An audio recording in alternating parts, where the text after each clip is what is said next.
5%, not quite 5% of our population are persons of color as listed through our district information, and that information is given to us through what the parents put in when they enroll their students in our building. 666 students right now, with about 6.5% being Black, Asian, Hispanic.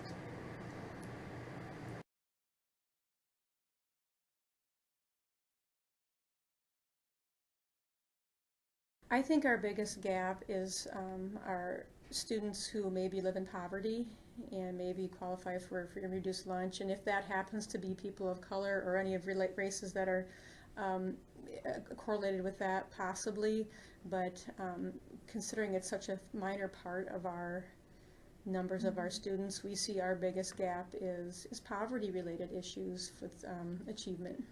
I personally think it's not necessarily have to do with race. I think that's more due to poverty. 25% of our population is in poverty or is below the poverty line. I don't think necessarily people look at it as race, possibly. I think it's more of a poverty issue.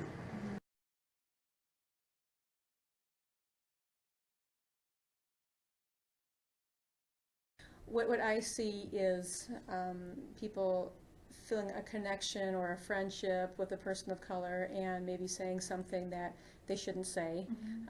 And I think we have to use those as teachable moments, and I don't see it causing a lot of race relation issues in our building.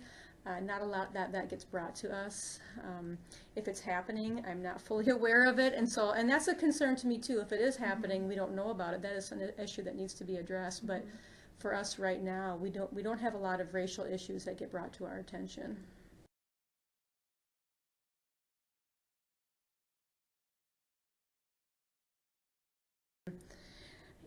The concern that I have is that our students aren't exposed to a lot of diversity in our building as they grow up through their elementary, middle, and high school years, and that is, not true to what society truly is. There's so much more diversity in our society that our students don't necessarily get a chance to familiarize themselves with. Well, like I said, when Hempstead redistricted 5 years ago, there was some issues because it was two different cultures kind of coming in, where it was Hempstead at the time was more rural, all right, students, and bringing in more urban, and whether it was color of skin or not, it was just different cultures. There was a little bit of a clash and some adjustment. Where there was some fights in school a little bit. I think fights in school amongst kids happen for other reasons than race, and they're usually a lot or as petty as race. But it was don't talk to my girlfriend, or or why are you saying these things about me outside school? It had nothing to do with usually race. I think that's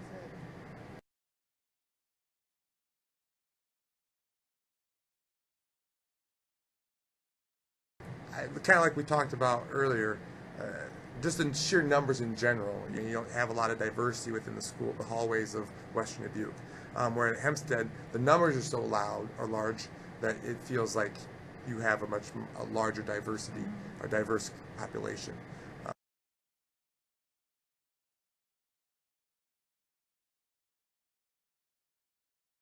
One of the things that we talked about in our building is we did create a Bobcat Allies group, and it started actually as trying to be a students coming up with, they wanted a place for students of gay, lesbian type of situation where students could go for a safe place, and we thought, why are we limiting this, to just students for, so we took it out into a wider circle, and anyone who feels like they don't have a place to belong, a place for them to be accepted and get involved and be active in our school if they can't find their niche.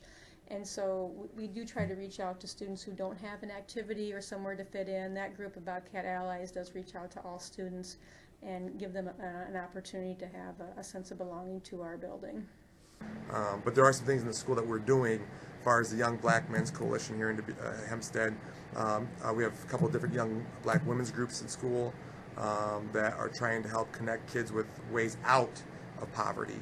And so we're having young African American and young businessmen and kids at UD and at Loris coming in to talk to these kids to try to give them pathways to get themselves into a better situation.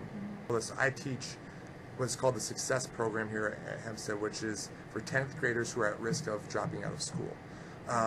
For juniors and seniors, they have the ALC. You might have heard of that before. It's the Alternative Learning Center. It's right by Loris. Yep. And then for 8th graders, they have the Connect program. Success program, the only difference between us and those programs is it's actually in the school and here at Hempstead, not on an alternate campus. And that's another program that we're trying, not just based on diversity, but based more on poverty. How can we keep kids who are at risk of dropping out of school in school? So that's another thing that we're kind of doing.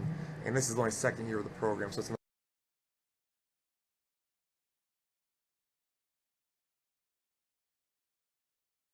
you look at kids in poverty, the way they think of things is differently. Whereas middle class Americans, we're thinking about what's going on next week, next month, what we have planned in the future. Kids in poverty, because they live a life where they're just trying to fight to survive, is they're living in the now. So telling a kid, hey, next week we have a project or we have a test tomorrow, they're not thinking about that test tomorrow. They're thinking, what's for supper? yeah, what are we going to find to eat, or what's going to happen when I go home? Am I going to be locked out of my house, or am I going to have a home to go to?